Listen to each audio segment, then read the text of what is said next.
Hello, once again, everybody. I'm Jason, and I'm here with my friend and colleague Jen. And in this short video, we're going to introduce the empowered humanity theory attitude of cultivating a dignity lens and strengthening it by engaging in practices that celebrate our common humanity. So I started, you know, thinking about inclusion because that's a word that I heard a lot, especially Mm-hmm. working in that kind of DEI and SEL space. And in those years, I came across the work of Donna Hicks. Donna Hicks is a researcher that has really honed in on the concept of dignity. Mm-hmm. And she has mediated major conflicts, at the workplace and even international relations. And what she Mm-hmm. determined, her research, is that a dignity violation is essentially the root cause of all harm and all conflict. So I Okay. started thinking about that. I was like, but then like, what does dignity mean? Because Right. that's one of those Yeah. concepts where people will often interchange it with respect and Mm-hmm. this and that, but Right. it's got it. So I started thinking about, what does that mean to me? And a way that I like to describe dignity is separating the human from the being. We Mm-hmm. all are human beings. So let's parse out what it means, what the human is, and what that being is. Uh-huh. And the human part, that's essentially our born into biologies and our conditioned personalities. What you see and what you're interacting with here, that's my human part. And Okay. all humans are different, right? I mean, we all have different biologies, we all have different Yep. personalities, so all humans are different. However, beneath the human is the being, is that Mm-hmm. being. And if we can think about all beings sharing two distinct qualities, and that's the desire to avoid suffering Mm. and the desire to alleviate suffering when we encounter it.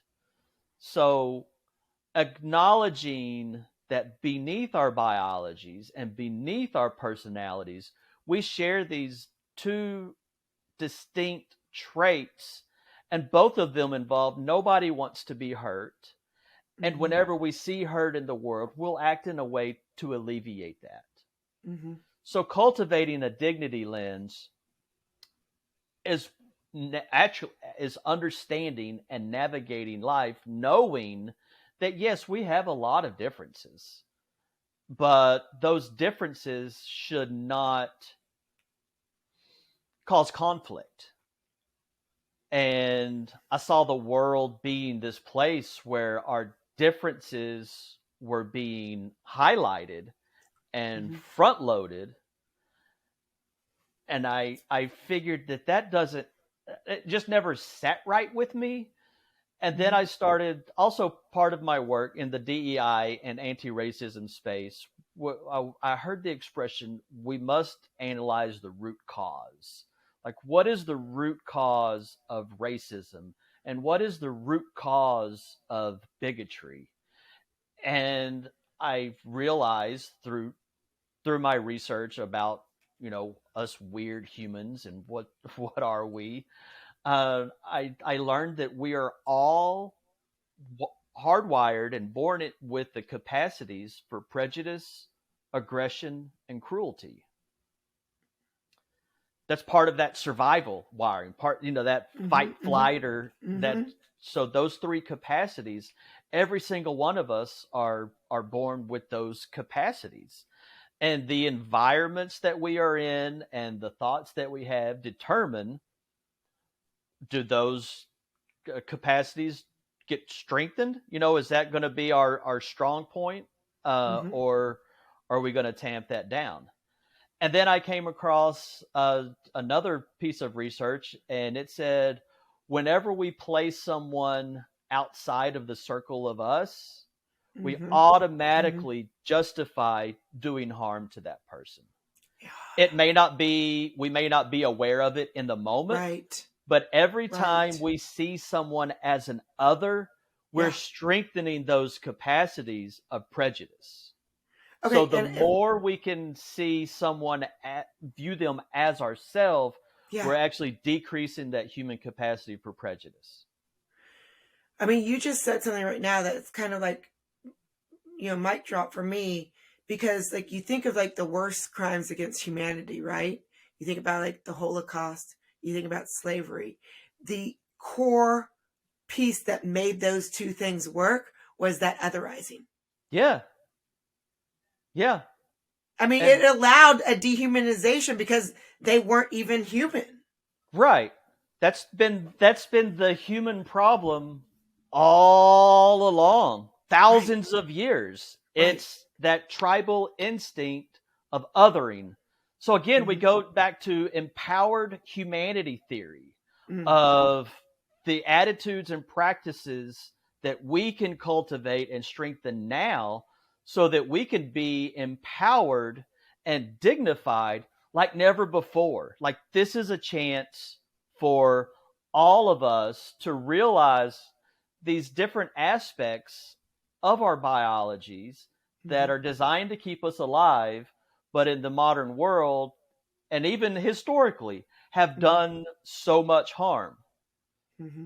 So cultivating Yes. that dignity lens by engaging in practices that celebrate our common humanity.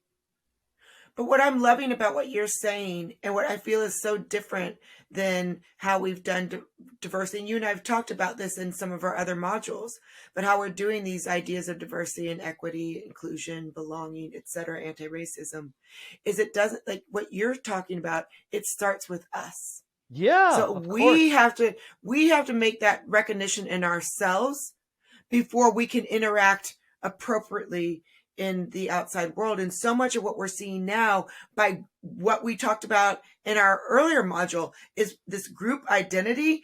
We are missing the fundamental building block to dignity. Mm-hmm. Fundamental building block to empowerment is how we see ourselves before we can even interact in this world. So this idea of dignity and recognizing our brain's predilection, if you will, to otherize, Mm-hmm. and that and making the conscious decision through practices of awareness, as we already talked, equanimity, to change that, is what no one else I see is doing. Everyone else just like starts at the group dynamic. And if Yes, we don't make those changes and create that dignity lens within ourselves, we can't be the change we want to see in the world. exactly. Exactly. And we strengthen that attitude. First of all, we have to establish it. Do we accept the fact that beneath our differences, we do share these very key, purely human desires? Mm. And then if we do, then we need to practice that by engaging in those practices that celebrate our common humanity. And that's finding opportunities to connect with people that may not look like us, that may not think like us.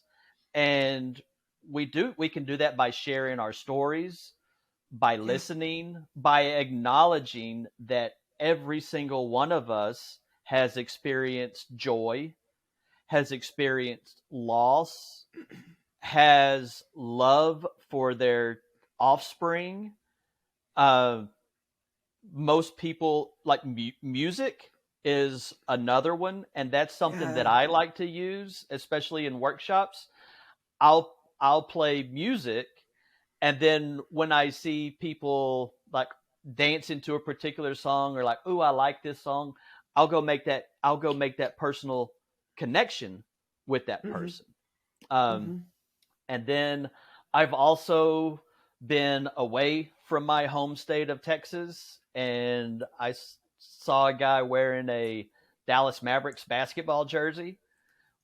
What not of my generation, did not look like me. But I approached him, was like, "Hey, I'm a lifelong Maverick fan," and we engaged in the conversation, smiled, shared some laughs, and then we went away. Right. So another thing, because I had that positive engagement with him, the next time I saw some person that looked like him and he saw somebody that looked like me, maybe we're not going to do harm to each other because of how Mm-hmm. we look, because we've had those positive human interactions. So again, Mm. it's another brain hack. Yeah.